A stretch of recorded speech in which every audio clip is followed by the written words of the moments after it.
Peter, would you like to go ahead and introduce our speakers?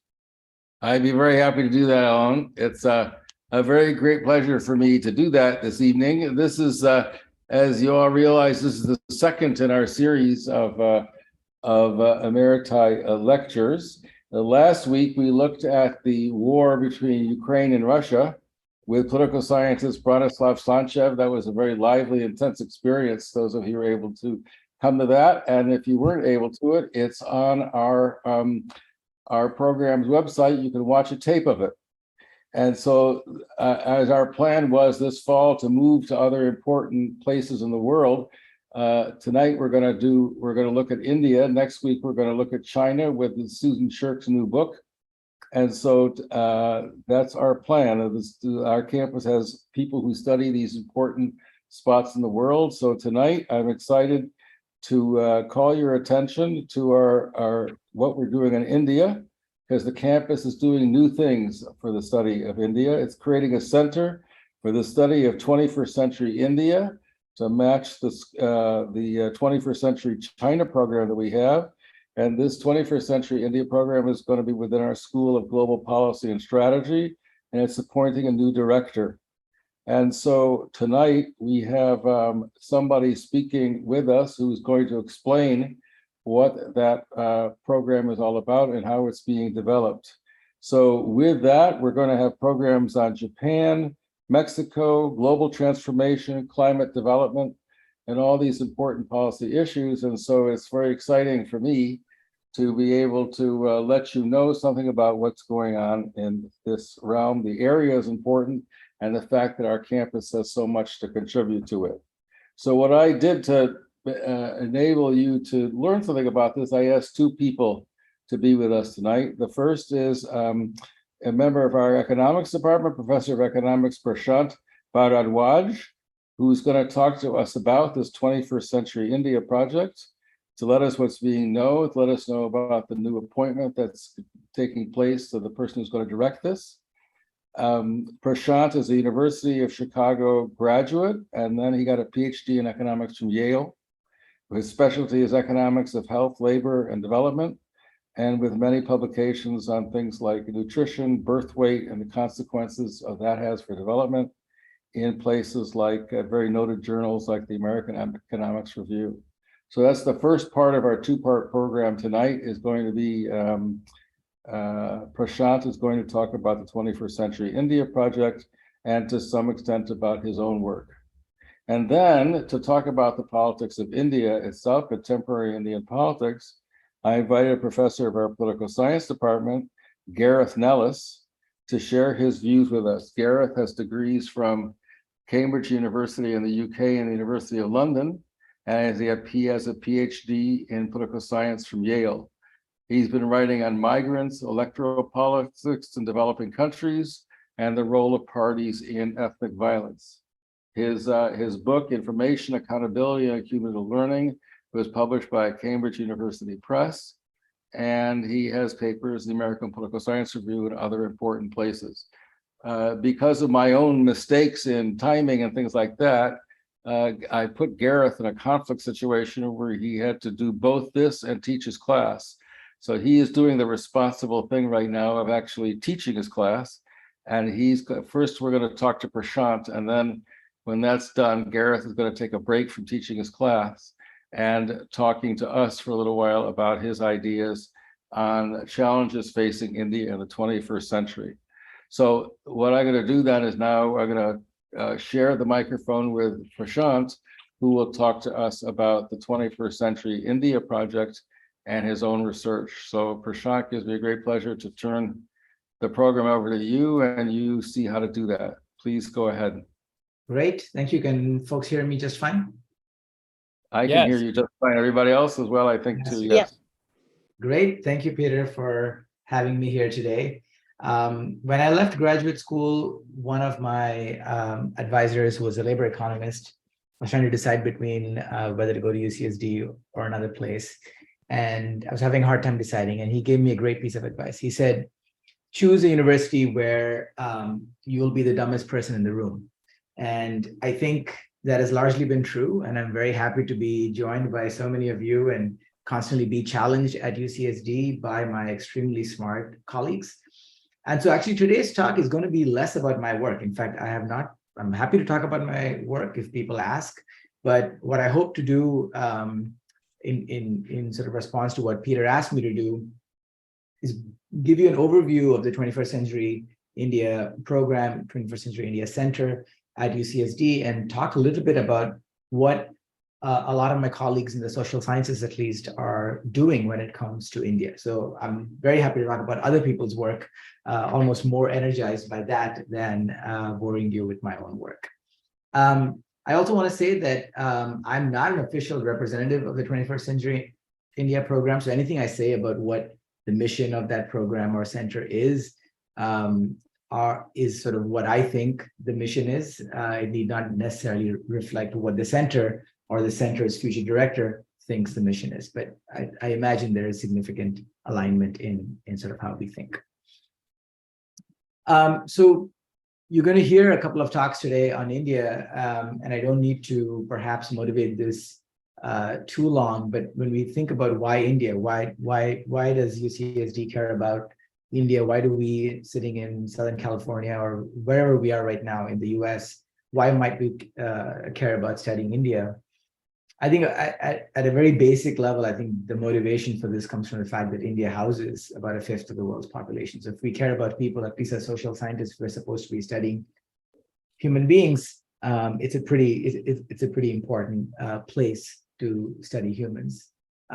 I think India also presents some of the most pressing challenges across multiple disciplines, in the social sciences, in the humanities, and certainly in STEM as well. So in many ways, the sort of India's problems are the problems of the United States. I think there's a very sort of natural way for us who sit here in the US to think about what problems to solve. And I think India presents us with a lot of these very interesting problems in very interesting contexts. And I think it is very much in our best interest, if I can be an economist for a second, and suggest that it is in our best interest to help solve India's problems in some ways, precisely because of the large numbers of people that live there. And so I think the 21st Century India Center aims to provide what I'm going to call a horizontal platform, trying to connect various India-related activities that are already happening on campus. So I'm going to talk a little bit about all the different faculty that are working on really exciting projects when it comes to India. And the way faculty work is sort of, I would describe them as sort of vertical ways of working, which means, I create a portion of my research in India, and I can get grants on that, and I can hire postdoctoral scholars, graduate students, and so on. And there's, my stream of work that is sort of happening. But what is lacking on campus is sort of a horizontal way of connecting all the different verticals that any given individual faculty is working on. So I think broadly speaking, the 21st Century India Center aims to create that sort of horizontal platform that helps connect all these individual pieces that folks are working on. And so this is going to essentially generate deeper engagement with policymakers, businesses, academics, students, and bureaucrats in India, because any given vertical may not appeal to any of these sort of policymakers and business folks who may want a sort of connected way of thinking about issues in India. And so by providing that horizontal, my guess is that the 21st Century India Center would sort of deepen these types of engagements. And sort of India-US relations will obviously be a key driver for the prosperity, health, security, and environmental quality of both countries. So again, that sort of speaks to this idea that what is good for India and what is a challenge for India should be what is good and what is a challenge for the US as well. In terms of the origins of the 21st Century India Center, Peter already mentioned this, but the School of Global Policy and Strategy is where this center will be housed. And GPS already houses the 21st Century India Center. So I think what Dean Caroline and Chancellor Pradeep are doing is absolutely fundamental here, because they're essentially trying to deepen US, India, China the sort of three parts of that triangle, and GPS is poised to be a leader in this space. So there's no question that these are two absolutely fundamental economies, and by engaging in this sort of research and relationship, UCSD as an institute is poised to tackle issues that are faced by a very large fraction of our world. So why this center at UCSD? Like I've already mentioned, we have made, UCSD already has lots of faculty who are deeply engaged with work in India. I'm going to tell you a little bit about them in a slide or two. But even more broadly, there are lots of faculty who are working on problems that are relevant to India. So these are problems that folks actually on this chat, like Suresh, I see, is here. Things like what he's doing with the Tata Institute for Genetics and Society, that is housed in India, but also has folks working here. This is going to be a way to think about folks in STEM who are working on CRISPR technologies and so on, that are going to be extremely relevant to problems in India. So the center had a soft launch in April 2022. And this event brought in a congressman from Illinois, Raja Krishnamurthy, to talk about the H-1B policies in the US and how that affects India and immigration from India. And the center is in the process of hiring a director.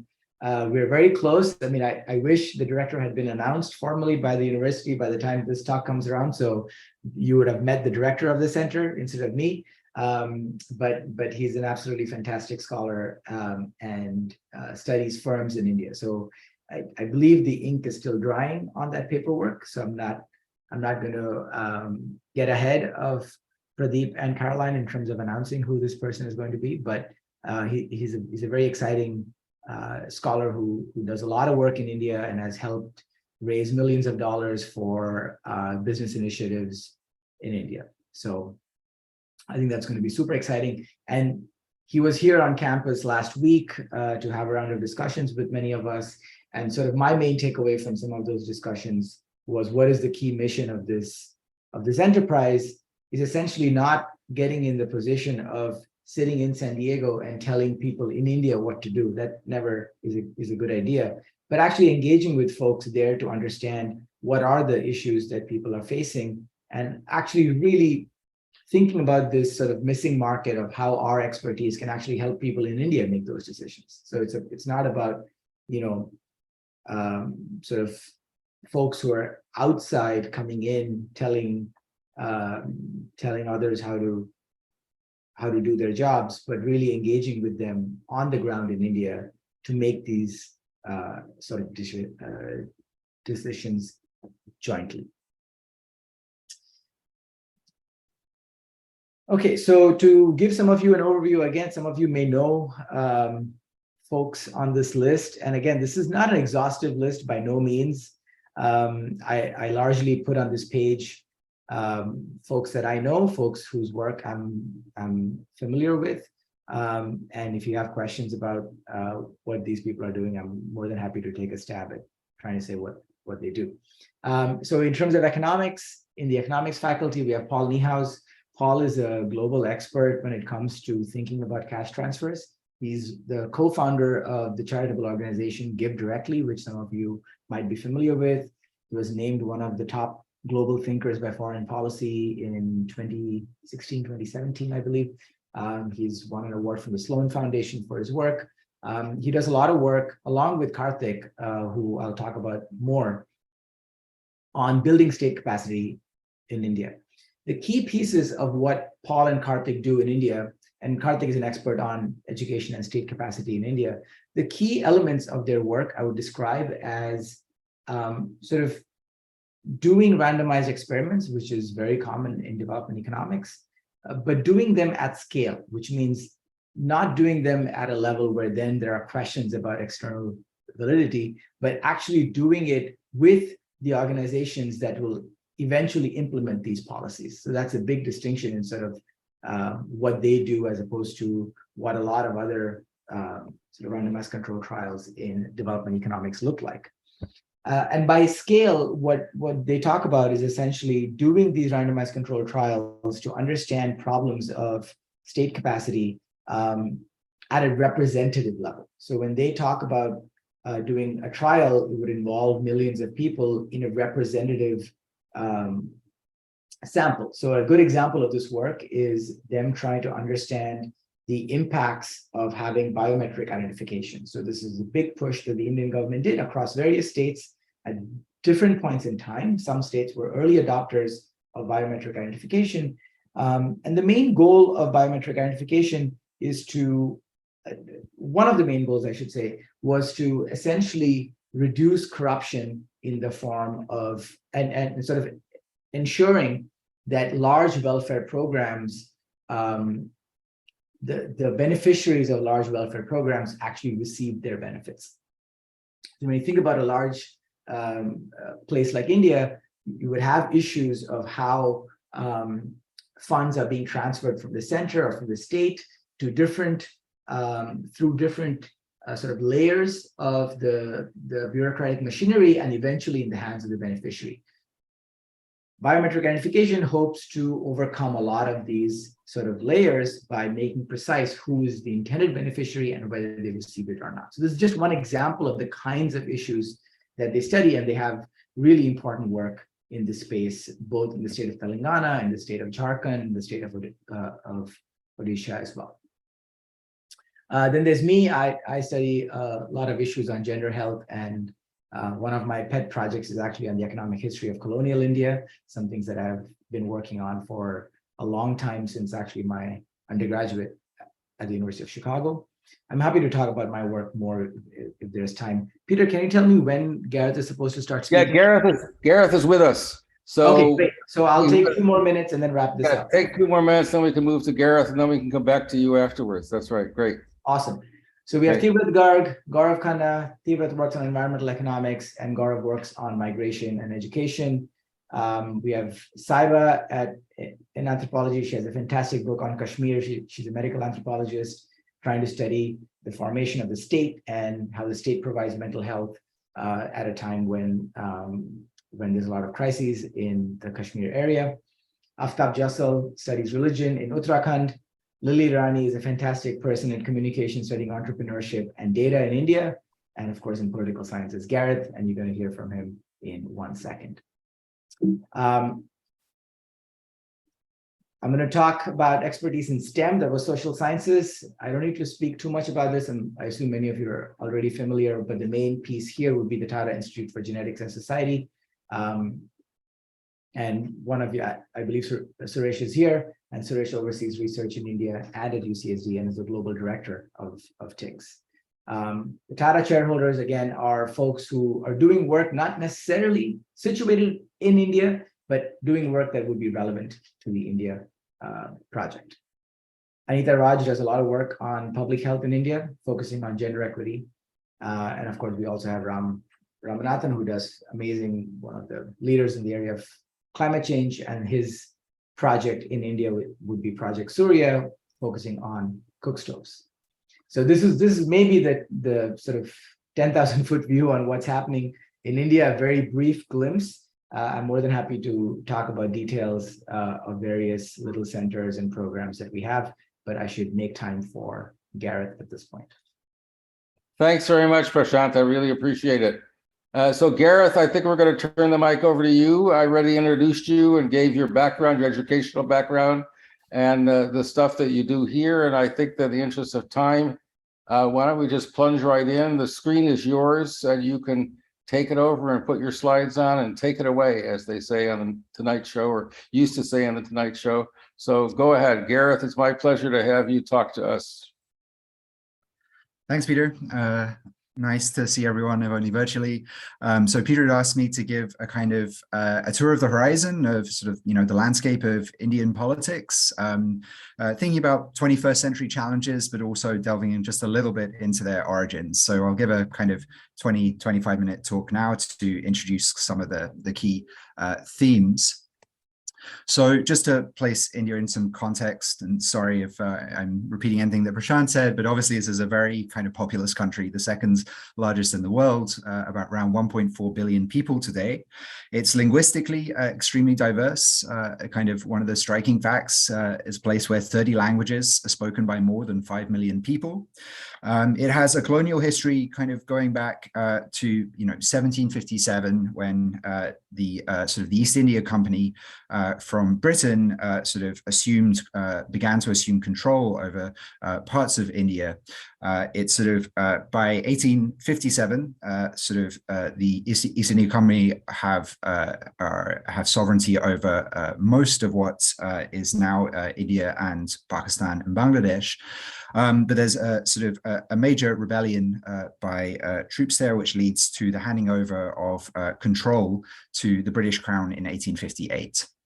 And then finally, in 1947, we see Indian independence, but what was formerly British India is partitioned into two new states, Pakistan and modern-day India. And then Pakistan itself divides in 1971 during the Bangladesh War.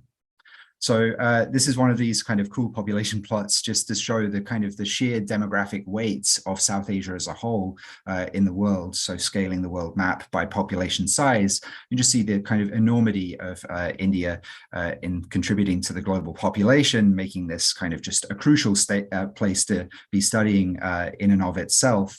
And definitely, I think, a great kind of motivation for why we should have a kind of really high-powered India Center at UCSD. So I just want to say kind of a few things today about the promise and perils of independence, how things kind of looked in 1947, then describe kind of three eras or kind of strains of Indian politics and three sort of personalities who exemplify each of those strands. I'm just going to mention four contemporary challenges and provide a slides for sort of suggestions for further reading or viewing or listening for anyone who's interested in delving into this more. So this is a kind of the split screen, the two faces of Indian independence, which sort of highlight both the triumph and tragedy of that moment in sort of the summer of 1947. So on the one hand, you have kind of the hoisting of the new Indian flag, a kind of a long sought goal of independence, which had been the kind of the desire of a major anti-colonial struggle was finally achieved. And in that sense, it was a kind of moment of great triumph. On the other hand, at exactly the same time, the partition of British India led to one of the largest migrations in human history. Maybe 10 million people were kind of on the move, relocating as people of different religious backgrounds sort of sorted into these new states of India and Pakistan. And also huge interethnic violence with perhaps up to 1 million deaths, all occurring kind of around this time over a couple of months in the summer of 1947. So it was a country faced with enormous challenges from the very kind of from the get-go. A big part of this was trying to divide the nation's assets between the states of India and Pakistan. And this ranged from, the biggest ticket items, like how the military was to be apportioned between the two new states, to the smallest things. And I always think this is a kind of a funny picture with the National Library. You had to decide which books would be sent to India and Pakistan. And it was, a pretty impossible task. On top of that, in 1948, so just a year later, the sort of the man popularly thought of as the founder of the nation, Mohandas K. Gandhi, was assassinated in New Delhi by a Hindu extremist, a Hindu nationalist extremist. Literacy in 1951, the first census year after independence, was just 18%. Life expectancy at birth was somewhere in the range of 33 to 37 years old, 37 years. And on top of that, the country had substantial caste, religious, and linguistic diversity, none of which are particularly good predictors of democratic stability or democratic consolidation. So it wasn't kind of an easy hand to be dealt.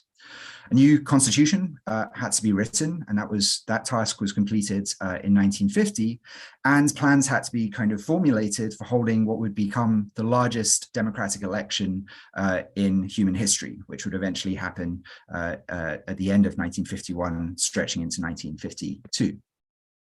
So the system that was settled upon was basically a Westminster-style parliamentary system with a bicameral parliament. So with an upper house, an upper chamber, the Rajya Sabha, and then a lower house, which is kind of where the power concentrates, the Lok Sabha. The Lok Sabha appoints a prime minister usually from the majority party, and then he or she in turn was to appoint a cabinet. And then this system is kind of there's a ceremonial president and vice president, and then this system is kind of replicated in each of the subnational states as well, where the legislative assemblies have significant power over a number of domains, a lot of them having to do with human development. So the first kind of era of Indian politics I think to focus on kind of centers on the Indian National Congress, which was founded in 1885 and remains therefore probably the world's longest continuously operational political party. It began as kind of really an elite outfit as a way to try and advocate for greater Indian representation in the colonial bureaucracy, especially in the kind of the upper echelons of it, which was at the time entirely staffed by British officers. But beginning in 1915, there was a takeover of this movement by Mohandas Gandhi, who sort of converted it into a tool for a mass, mostly peaceful struggle for independence from India. This party again made a kind of a really impressive conversion, I think, into a well-functioning and sort of highly organized democratic political party. To some extent, this happens during the colonial era elections, especially in 1936. But then following independence, it became this kind of pretty well-oiled machine for winning elections and with sort of tentacles of the party reaching down to the sort of the most local levels. It's been led for many, many decades now by a dynasty. This is the Gandhi dynasty. Though the name is the same as Mahatma Gandhi, it's not. They're not blood relatives of his. They sort of trace back to the Nehru family. So the era of Congress dominance for basically until 1989, with a couple of years exception, India was ruled just by one party at the national level. The Congress party sort of was able to win national elections, which were free and fair again and again and again. And it was harnessing really the legitimacy conferred on it as by the independence struggle. It made a couple of very good decisions early on, which were kind of not obvious at the time, but which turned out to be kind of very prescient and good ideas. One was the linguistic reorganization of the states. So under British India, the provincial boundaries were drawn in a way which didn't really take any cognizance of the geographic distribution of languages within India. And in the 1950s, there were great demands that new states should be drawn, new state boundaries should be drawn, which matched basically the language groups and where people lived. There was great worries that doing so might lead to pressures for greater autonomy, potentially leading to kind of secession, but that didn't happen. And this kind of provided a sort of good solution to some of those pressures. At the same time, India was fighting sort of some major wars against Pakistan, Kashmir in 1948, again in 1965, and then the Bangladesh liberation struggle in 1971. And generally speaking, this era is characterized by a kind of period of accommodative factionalism, where each kind of faction was like an opposition party operating under the umbrella of the Congress. And this seemed to sort of go a long way towards tying the country together through this political party. Jawaharlal Nehru was kind of Gandhi's right-hand man during the independence struggle periods and became India's first prime minister in 1947, a position he held until his death in 1964. He provided a steady hand, and sort of his legacy is felt very strongly today through sort of three main principles which he espoused. One was this idea of secularism. And now this was not in the Indian kind of version of this. This is not like the French version of laïcité, where the state will remove itself from religion. Instead, in the kind of the Indian version, it is that the state will pay equal regards to the various religions which exist within India.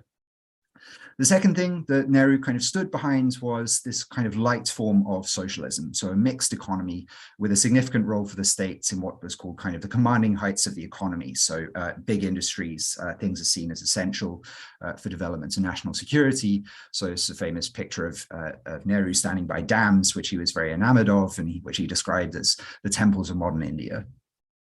And finally, and I would say most importantly, he was a fairly sort of devoted parliamentarian, that he believed in parliamentary democracy. He believed in there being sort of room for free debates, democratic debates, and he fostered that to a significant extent during his early tenure. Now, one way I think in which you can see some evidence that these kind of early Congress years were important to stabilizing India's democracy can be seen in the incidence, the relatively low incidence of Hindu-Muslim conflict in the first 30 years or so of independence. So there'd been serious Hindu-Muslim riots in the first half of the 20th century, peaking, culminating during partition. But after that, there were sort of 30 years between 1950 and 1980 where this kind of occurred at a much lower rate. So this is simply a count of Hindu-Muslim riots mentioned in India's newspaper of record, the Times of India. And we see that whilst 1950 was a bad year, basically until the 1980s, Hindu-Muslim violence was at a fairly low level. The 1980s would ultimately change everything. This is significant because this is a religiously divided society in which there's an overwhelming Hindu majority of about 80%, a Muslim minority and a significant Muslim minority of around 14%. So even though Pakistan was founded as a Muslim state at partition, a very large chunk of Muslims opted to remain within what became the new state of India. So this period of Congress rule was kind of not without its major problems and challenges. And in sort of political terms, the most important of these came in 1975 when Nehru's daughter, Indira Gandhi, who'd taken over as prime minister a couple of years after Nehru's death, declared a national emergency. There were sort of various reasons for this, but a striking sign of just really how resilient and consolidated Indian democracy had become came in 1977, when new elections were finally called, and the Congress and Indira Gandhi was voted out of office. This lasted for a period of 3 years. She eventually came back, but nevertheless, there was great popular anger and resentment against what had been done to kind of pull away the democratic rights of Indian citizens. So that's kind of phase one. The second phase brings us to the role of caste in politics in India, and a period when in the 90s and early 2000s, where we kind of saw this assertion by India's lower castes into politics, really kind of in a serious way for the first time. Indian society, Hindus, especially among Hindus especially, is very stratified along caste lines. So caste is marked by heredity and endogamy, so it's something you inherit at birth, and there's a very sort of pronounced tendency for people of the same caste to marry into their own caste. And the distinctive marker of it is that it limits the range of occupations that you can fulfill. The origins of this system are sort of much debated among anthropologists and historians. Some would trace it, sort of primordialist views trace it back to kind of the Vedic texts, foundational texts of Hinduism. Others say it's a kind of a more 19th century invention, in a sense, as colonial census makers forced people to kind of subscribe to caste categories for the first time and created incentives to identify with this. But one way or the other, by the time of independence, caste was kind of very entrenched in Indian society. It is distinctive to Hinduism, but it's sort of has been found, you can find it in other South Asian religious groups practice now as well. Now, the nature of sort of a rough attempt to kind of map what caste looks like is often given by this pyramid. So with Brahmins at the top, so usually the priests and kind of scholars, followed by Kshatriyas, sort of warrior castes, Vaishyas, trading, Shudras, sort of servant castes, and then beneath that and sort of formally outside of the caste system, Dalits, so sometimes called scheduled castes, who sort of do society's most menial work. And what we saw finally sort of in the 1980s was this kind of coming together of the lower castes, mostly Shudras and Dalits, to kind of assert what is basically a democratic majority for the first time through political parties who are advocating specifically for their interests. So one of the most interesting of these is, the most important is the Bahujan Samaj Party, which kind of has its roots in Uttar Pradesh and has been most successful there over time. So what we sort of saw by the 80s, a kind of big decline in the seat shares occupied by the Congress, so the end of the era of Congress dominance. And in its place, we kind of start to see this kind of strong rise of the BSP, which was a party advocating specifically for the rights of lower castes, so of the Shudras or OBCs and of Dalits. So the key figure in this political movement is a woman who goes by one name, Mayawati, on the right-hand side here. So she was born in 1956 to a Jatav Dalit caste, so formerly outside of the caste system and therefore subject to significant societal discrimination. She was a teacher. She was mentored by this man, Kanchi Ram, but she ultimately, as the leader of the BSP, served 4 terms of Chief Minister of India's largest state, Uttar Pradesh. And I forget the ranking, but this is a state so populous that I think if it were its own country, it would be something like 5th or 6th largest country in the world. And the focus of the agenda of the BSP has been the kind of uplift to the lower castes. Partly this has been economic, but at least as important, it's had to do with elevating the social status of lower caste groups. So if you travel in Uttar Pradesh, even today, you'll see that there's a number of statues being built they've been built sort of present in most of the towns of some of the kind of the great figureheads of the lower castes in the 20th and 21st centuries, people like B.R. Ambedkar, Kanchi Ram, and Mayawati herself. Finally, to mention sort of in connection with lower caste politics is the role of quotas, or what are sometimes called reservations in India, which have had a very pronounced political impact. So there's a very elaborate and extensive system of reservations for lower caste groups in politics, higher education, and government employment. And these have been turned out to be pretty important tools of sort of social and political mobility. So up to 50% of all these positions can now be reserved for members of the lower castes, and they've had a consequence of propelling OBCs and Dalits into kind of public senior positions in public service and to some degree in the private sector to a big extent. And there does also seem to be kind of weak evidence, at least, that this may have contributed to less social discrimination against the lower castes over time, even as it's created social tensions as upper castes have been kind of displaced and seen their traditional dominance of these areas of education and the economy and politics kind of dwindle. Finally, the last strand to take note of, I think, is, and I think the most salient today, is Hindu nationalism. So the Hindi term for this is Hindutva, which is a word which means Hinduness, but it captures the idea that the Indian state should reflect Hindu culture and values above all else. And it's important to highlight that this isn't necessarily a religious movement. In fact, Savarkar, who kind of coins this this term and sort of the main thinker behind much of this ideology, wasn't religious himself. But it's nevertheless kind of very much about a kind of seeing Hinduness present throughout the Indian state. It's currently represented by the Bharatiya Janata Party, the BJP, which is a party that was founded in 1980. And the BJP had held the prime ministership in the late 1990s and the early 2000s as part of a coalition government. But in 2014, it won a parliamentary majority in the Lok Sabha for the first time, which it increased in 2019. So this really is kind of the movement of the moment. And the BJP, as this kind of embodiment of Hindutva, has faced a major kind of challenge. Its central problematic, which is how to get Hindus who are deeply divided by caste to vote as a single bloc.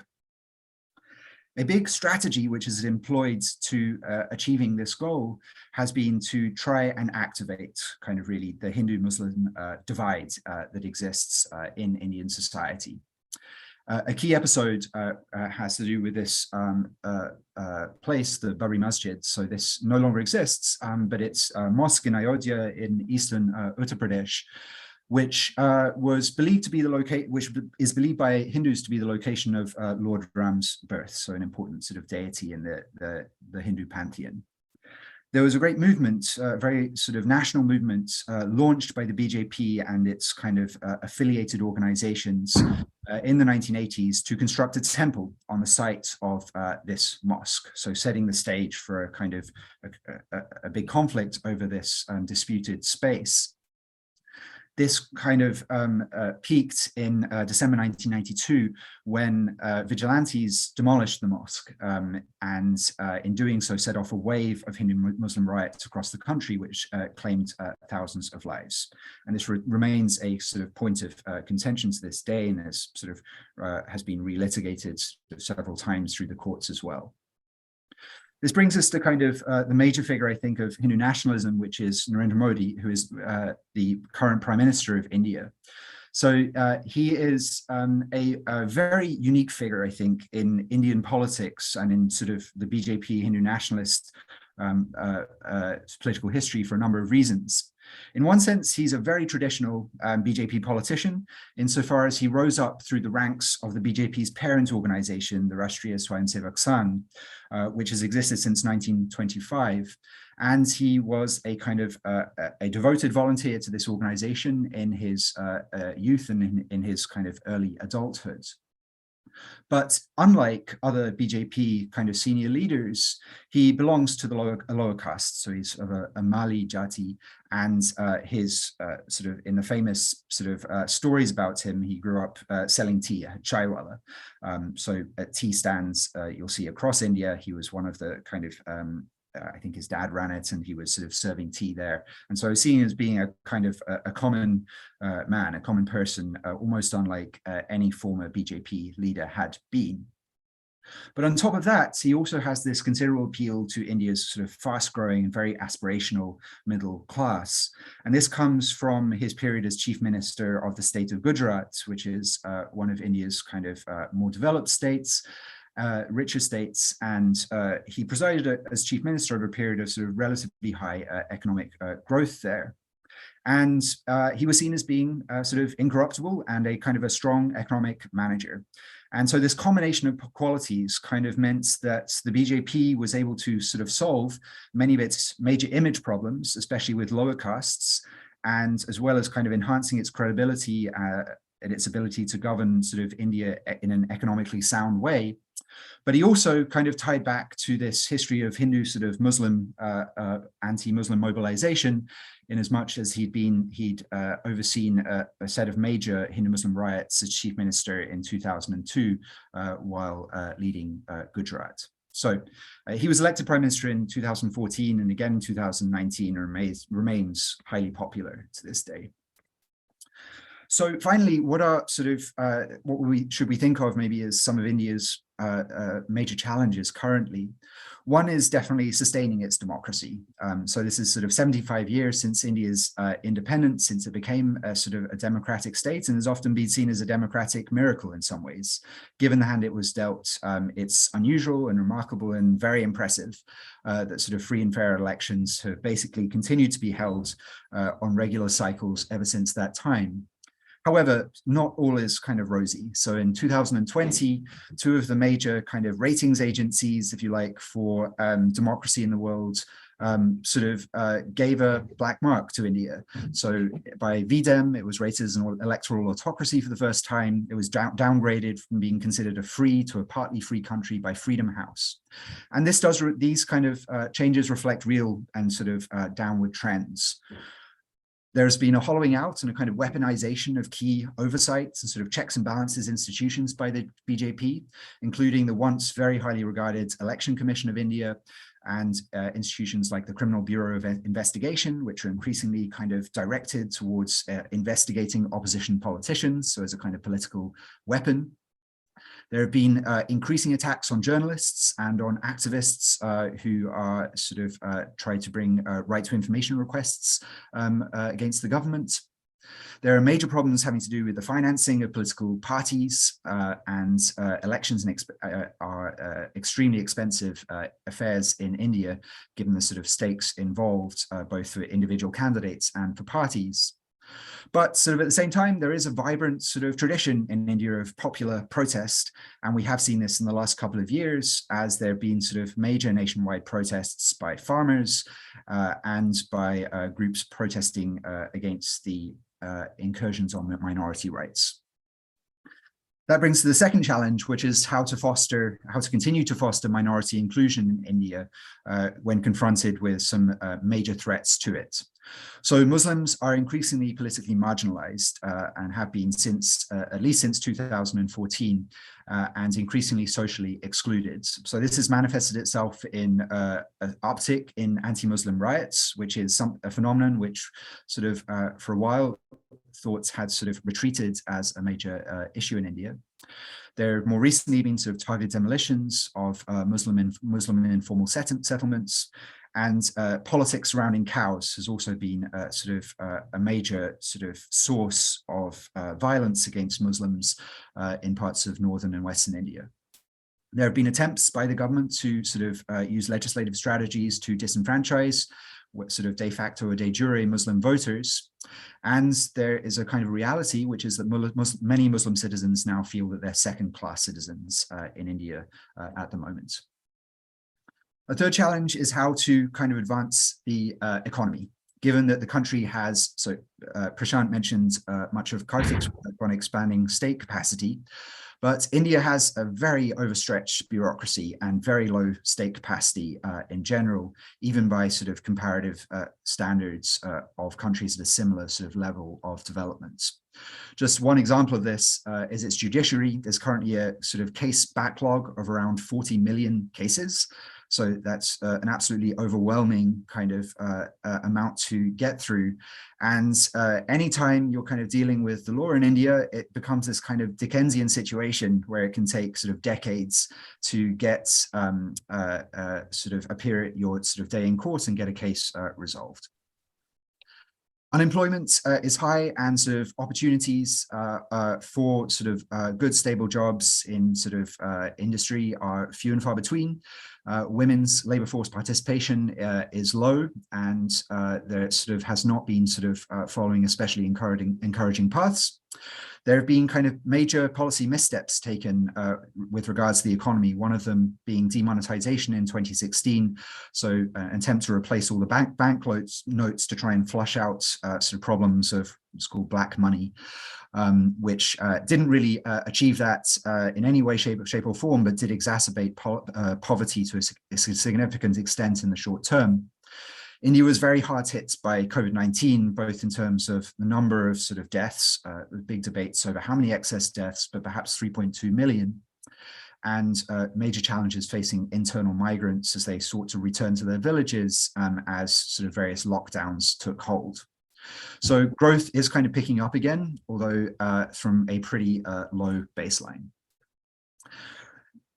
Another challenge is making friends of neighbors, given that India occupies a fairly hostile sort of security environment with significant strategic challenges locally. So there have been major tensions with China dating back to a war in 1962, but which persists to this day, as well as obviously with Pakistan. There were hopes for some hopes for a Nixon in China sort of moment, as Modi, this kind of consummate Hindu nationalist, was elected. It was maybe thought that he could be the one to kind of break a sort of this long diplomatic impasse with Pakistan, but that really hasn't borne out. And this is all against the backdrop of the fact that since 1998, both India and Pakistan have been overt nuclear weapons powers, which has had sort of some contradictory effects on sort of security and stability in the region. Finally, to mention is Kashmir, which is India's only Muslim majority state, but the lasting and major point of tension between India and Pakistan, and a very, very hard issue to resolve. So this is a state that acceded to India. It was a princely state which had the choice of whether to move to Pakistan, to accede to India or Pakistan in 1947. It ultimately went over to India. There have been demands for a sort of a plebiscite ever since then on where it should belong to. The reasons why that sort of is almost impossible that it could happen now. But for a long time, this region enjoyed substantial autonomy from the Indian state. So it had its own flag, its own constitution. All of those kind of special provisions for autonomy, however, withdrawn in 2019, which had been a long-standing demand of Hindu nationalists. It's arguably the most militarized place in the world, so the population living there really have an extremely hard time of things. And it remains sort of the main point of contention between India and Pakistan. Okay, so here's just some thoughts for further kind of reading. In case you're interested, if you sort of want to focus on politics and Modi, a great new book I'd recommend is by Christophe Jaffrelot, a French political scientist who's published a book on Modi's India, but some other sort of thoughts here on podcasts and fiction as well, in case you want to follow up further. Thanks very much. Gareth, that was just terrific. I was trying to paraphrase that famous imperialist. Never has so much been said so efficiently by so many people about so many people as you have just done. That is just terrific. It was really wonderful.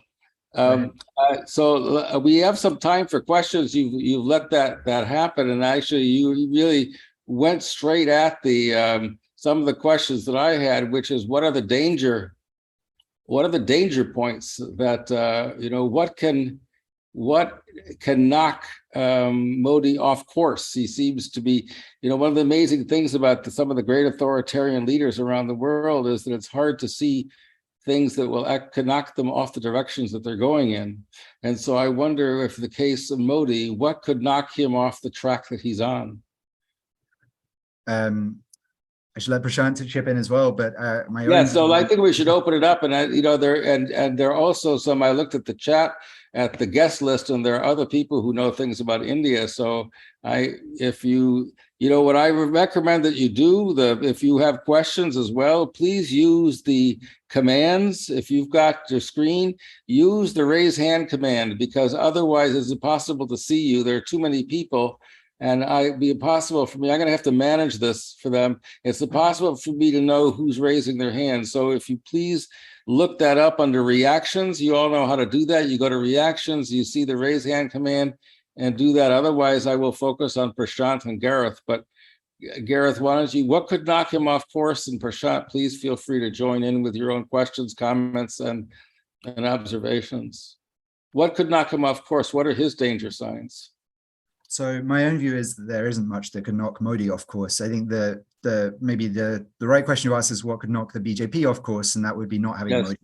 So I think an interesting part of Modi's rise is that this is almost what the BJP and the broader collection of Hindu organizations never wanted to happen.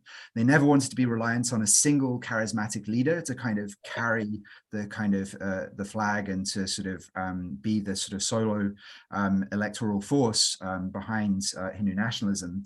That was always associated with the problem as being sort of the core problem of the Congress party, that it relied on sort of one popular charismatic leader, and that had meant sort of all kinds of organizational deficiencies had developed over time. So the question, I think, really is like, is there a future for the BJP without Modi? And I think possibly sort of not, or it will not be nearly as popular once, you know, if and when he kind of exits the stage as it is now. So why? Because the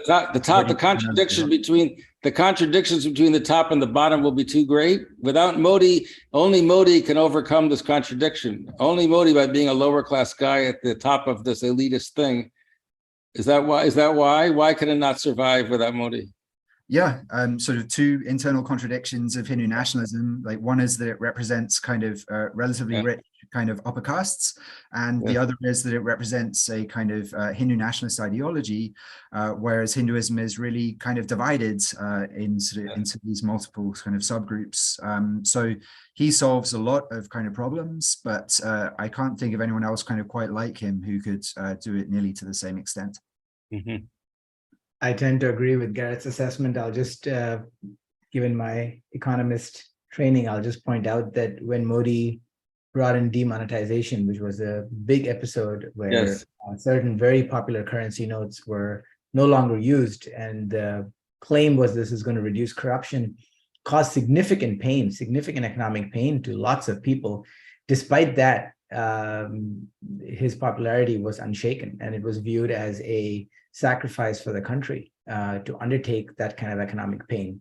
So for a leader who can engage people to sacrifice in that way, I think it's very difficult to sort of move that person. But I agree with Gareth. What this means about the party, I don't know. My guess is a lot of folks viewed that as a sacrifice for the country and in part their love for Narendra Modi. We have a question from Feroza. Would you like to unmute yourself and ask a question? Sure. It's not a question as much as an observation. I was born in India in the state of West Bengal. Yeah. There are several states in India that are actively resisting BJP. I don't know what to call it, hegemony, including West Bengal and a couple of other states in the south. None of them are as populous as Uttar Pradesh, where, you know, he rules the roost, or Gujarat. But I think there is some hope that other parts of India might be able to ameliorate the Hindutva that the BJP is pushing. It's just a comment. I don't know how the academics might think about that, but I'm just speaking from having grown up in Bengal and visiting my family there, and they're not very pro-BJP there. So, and they've always been a little bit different anyway. So I would be happy to hear what. Yes, what do you both think of that? The regional differences are, of course, colossally important. Gareth, you said there were, you know, how many you said that the 50 million people spoke 30 different languages or something like that. I remember, got your numbers wrong, or either 30 spoke 50 or 50 spoke 30. I can't remember what the number was, but it was astonishingly variety. And so what is your comment there, that the regional differences are obscuring some important things? What do you think there? Yeah, I think Feroza is right, that there are these kind of holdout places, and there's kind of a federalism to the rescue kind of part of this going on, that the legislative assemblies, the chief ministers of the states are very powerful actors, and, you know, many of them have a national presence as well. And West Bengal is a prime example of that. So the BJP fought very hard in state elections last year to try and dislodge kind of the important regional party there, the TMC, the Trinamool Congress Party, and Mamata Banerjee, the sort of very charismatic and sort of celebrated chief minister of the state. And it was unable to do that. It was kind of tried its usual kind of bag of tricks to try and reorient the political conversation in Bengal. And it was not successful. And the TMC kind of remained to do very well. So if there is kind of a serious challenge, a serious way to kind of move the needle in terms of, you know, politically fighting back against the BJP, it will be through some kind of opposition consolidation, really, through regional parties or parties with strong bases in different regions, like the Trinamool Congress. And, you know, just sort of to make a historical parallel, that's kind of what happened in 1977 when democracy was kind of saved last time around. It was this kind of motley coalition of parties which came together to oppose Indira Gandhi after the emergency, which managed to consolidate, at least temporarily, and, you know, displaced the Congress from power. So I completely agree that these sort of regional political dynamics are a big part of this. I'll just make a quick note that while I completely agree that the BJP might face some competition in the South and in the East, I suspect that the very thing that the BJP weaponized for its rise, which is the exploiting sort of religious differences, I think those techniques may well still be adopted by these regional parties. So my family's in the South, and I follow a little bit of the politics there. I've not seen the data, but I would be curious to see if Hindu-Muslim tensions are any different in the South as opposed to the North or the East or the West. I suspect not, just from a casual sort of understanding of the place. You mean that you think they're just as bad in the South as they are in the North? The tensions, Muslim-Hindu tensions are just as bad in the South as they are in the North? I think in the South, they're definitely pretty bad. I see.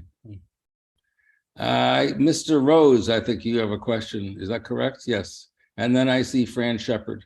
Mr. Rose. Yeah, thank you very much. And it's been a fascinating whirlwind tour here. On a totally different note, I'm just very interested on the relationship that Modi has with Putin and the skin in the game he has with regard to the war that's going on in Ukraine. Well, so one historical part of this is that India has had very kind of close ties with Russia and the Soviet Union going back, and there's a great deal of kind of affinity, kind of warm feelings in both directions, I think, actually. So, you know, one of the great kind of film actors of the 50s and 60s, Raj Kapoor, was like a Bollywood kind of star of his time, was a kind of a superhero in Russia as well. So there's that kind of historical connection. The Soviet Union was very supportive of India during the Cold War, which means I think those bonds are kind of fairly enduring and long-standing. And sort of just more recently, you know, it's a bit of a kind of cold calculation as well, which is like gas can be purchased kind of cheaply from Russia at the moment by India, and India needs energy, a lot of energy very quickly. So that's I think a key economic factor. But you know, it is a bit of a tightrope, because there's no doubt that India also wants friendly relations with the United States, and it has to play a bit of a balancing act. Hence the kind of abstentions that we've seen kind of in the UN, rather than sort of necessarily, you know, voting for the Russian position each time. Well, I was going to ask you about that, Gareth, because I was wondering how the geopolitical game alters India's calculations, if at all. I mean, in the Cold War era, my understanding, if we stick a strictly Cold War logic, and it wasn't just they smiled at each other, the Indians were suspicious of the American sympathy to Pakistan. The Soviets played that off, and so India tilted towards the Soviets as a way of balancing the Americans against the Pakistanis. That survived for a while. Well, what's the logic of it? Does that still make any sense today? There are the technological issues, as you pointed out. What are the strategic consequences of all this? Because India now has much to China was rather weak in those days. China is not weak anymore. India has a lot to worry about. So I just wonder, from a geopolitical point of view, what is Modi's game? And so I was wondering, from a geopolitical point of view, are there external pressures on him? And I don't know how they would play out in terms of, I always believe that only matters in your domestic politics if there are domestic actors who are going to use those. But I don't know what your thoughts are on where that could go. I don't know what the domestic implications are of his international strategic game. Domestic, well, so in terms of, I really care about there are two dimensions of this. We care about the international political game because it's a very serious thing going on in the world. Yeah. But the other dimension, we've been talking about Modi's survival. So the other game of chess that we're playing is one of the internal chess game that goes on about the consequences of the international connections and how that plays out domestically. So it's the latter of those. I don't want you to do an international geopolitical game. That's not what we're up to right here.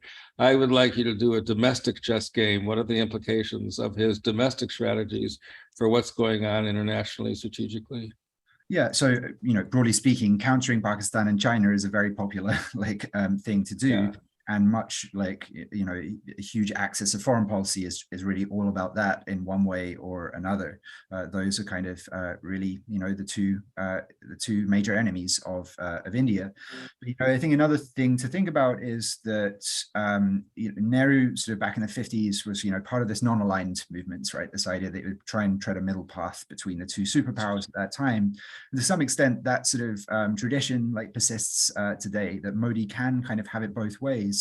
The calculations have changed a bit, but the story now is that the US is, you know, wants India on its side to counter a rising China.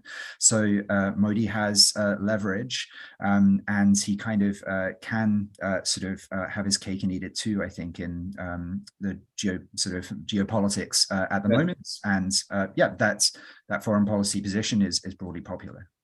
Right. Fran Shepard, are you still there? Yes, Your turn. we've been aware of and watched two large organized protests of the farmers in India. Their first protest, they were burying themselves in their own dirt on their farms to draw attention, and then they gathered themselves and went into one of the large cities here a few months ago, and I haven't heard any results of that.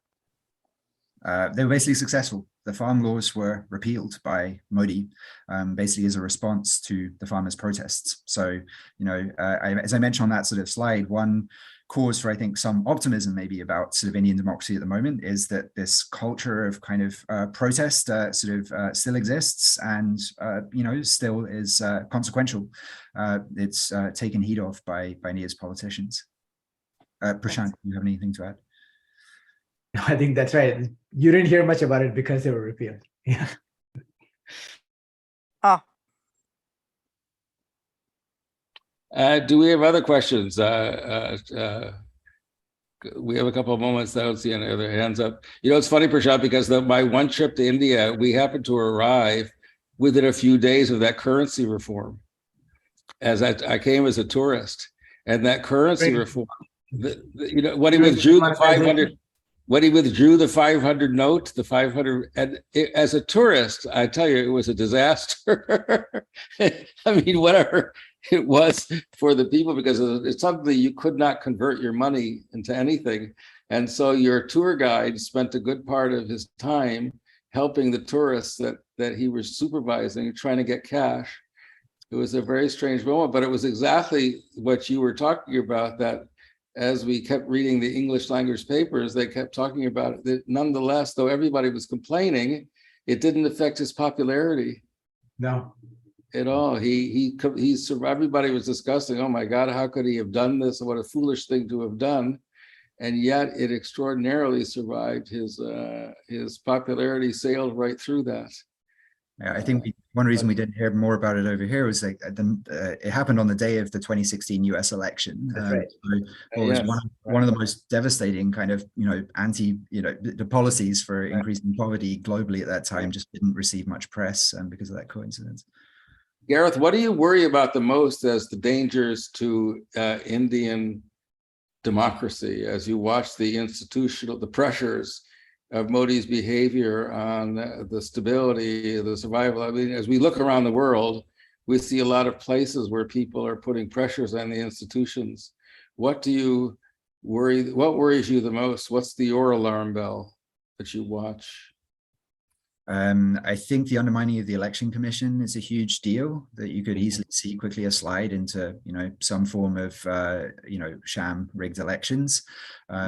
You know, safeguarding free and fair elections is not easy. It kind of requires constant vigilance, and you start to undermine the institutions that safeguard that, and you know, things can fall apart quite quickly. But then the other is, thinking about sort of attempts to disenfranchise or sort of increase the costs of voting for Muslims is the other kind of, you know, serious thing to worry about. Mm-hmm. I'll just add to that lately, as an economist who works with a lot of data, I've been deeply concerned about the politicization of data that is coming out of India. It's become increasingly hard for us to trust numbers, trust surveys that are coming out of India, in part, I mean, national surveys that were routinely done that many of us across political science, sociology, economics have used for decades. some of the latest versions of these surveys are no longer that reliable, and there are deep questions about it. That's very scary, isn't it? Yeah. That to me is a big red flag about what might happen in the future. So I don't think, Prashant, am I right? There haven't been like credible sort of poverty statistics released since 2011 now. Yeah, that's right. And there's questions about the census. One of the most famous data sets that some of us who work on health and education and gender rely on, the National Family Health Survey. The most recent round of it has some very bizarre statistics showing all kinds of rosy pictures of gender balances and things like that are a little bit hard to believe about the progress being made. It's also in part, some of the debate around toilets, for example. The Modi government did a big Swachh Bharat Yojana, which is trying to clean up sort of public defecation and things like that. And they promised to build a whole bunch of toilets. There's been a lot of economists working on all kinds of evaluation projects in India, and any serious evaluation of this project does not seem to show even the building of these toilets. And yet the Gates Foundation gave Modi